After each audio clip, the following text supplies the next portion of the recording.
L'objet de cette visite est de s'imprégner des travaux effectués par le gouvernement ivoirien pour aider les jeunes déscolarisés à pouvoir s'insérer dans la société. La présidente de l'hémicycle français félicite les autorités ivoiriennes pour le travail abattu et dit sa fierté et son encouragement aux jeunes pensionnaires de ce centre. C'est très important que nous puissions aller à la rencontre de la jeunesse en particulier. J'ai été très impressionnée par ce que j'ai vu et par ce que j'ai entendu. Et on sent que vous avez des jeunes qui veulent réussir, qui veulent s'en sortir et qui aussi se sentent finalement pleins d'espoir sur leur vie de demain. Et c'est important, une jeunesse qui a de l'espoir. Cet office traduit clairement le principe de l'école de la deuxième chance. C'est une nouvelle chance qui est donnée donc à ces jeunes. Je voudrais donc saluer l'initiative. Nous avons donc pu écouter. Et ce que nous pouvons noter, c'est que ce centre permet donc de former, c'est important. Les jeunes ont besoin d'être formés, de créer la confiance en eux, mais surtout de créer la réinsertion.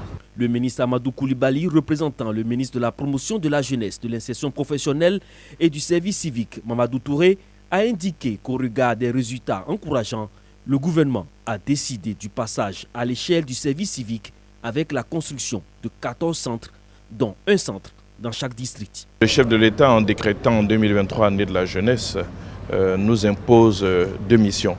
La première mission, c'est de donner plus de visibilité à tout ce qui touche la jeunesse.